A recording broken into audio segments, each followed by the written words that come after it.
Dans une jungle luxuriante où les arbres semblaient en toucher le ciel et les rivières chantaient des mélodies éternelles, vivait Moki, un singe curieux et espiègle.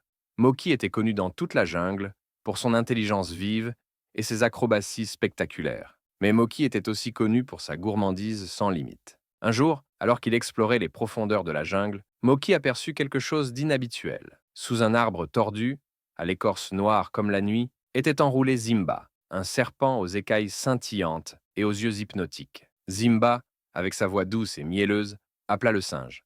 Moki, oh Moki, viens ici. J'ai entendu dire que tu aimais les bananes plus que tout. Et si je te disais que je peux t'offrir une montagne de bananes dorées, plus d'une vie ne pourrait t'en contenir. Les yeux de Moki s'illuminèrent de gourmandise. Une montagne de bananes? Que dois-je faire pour cela? Demanda-t-il, sans même se demander pourquoi un serpent proposerait une telle offre.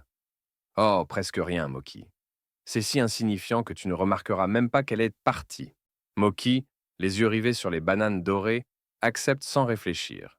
Une étrange lumière quitte alors ses yeux et disparaît dans les écailles de Zimba. Tala, une vieille tortue sage qui avait toujours veillé sur les jeunes animaux de la jungle, approcha Moki. Moki, quelque chose ne va pas. Que t'est-il arrivé demanda-t-elle doucement.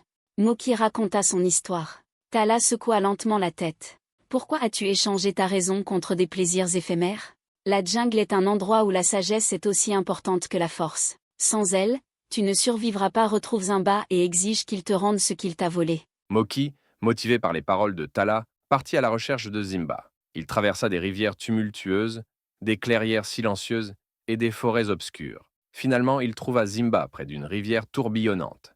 Zimba! Cria Moki. Rends-moi ma raison! Le serpent siffla, amusé. Ta raison?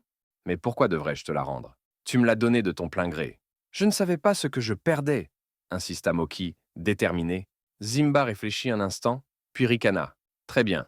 Si tu veux ta raison, montre-moi que tu es digne de la récupérer. Traverse cette rivière tourbillonnante et prouve que tu as appris de tes erreurs. Moki observe la rivière. Les eaux étaient rapides et dangereuses, mais il se rappela les conseils de Tala. Usant de l'ingéniosité qui commençait à lui revenir, il utilisa des branches solides et des lianes pour construire un pont improvisé. Avec chaque pas, il retrouvait un peu plus de sa confiance et de son intelligence. Une fois de l'autre côté, Zimba l'observa, impressionné. Très bien, petit singe. Tu as prouvé que tu comprends maintenant la valeur de ta raison. La voici. Une lumière jaillit de Zimba et retourna dans les yeux de Moki, qui sentit immédiatement un poids disparaître.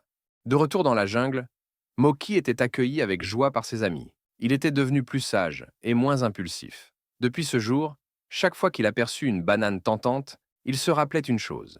Certaines choses, comme la raison, valent plus que tous les trésors du monde.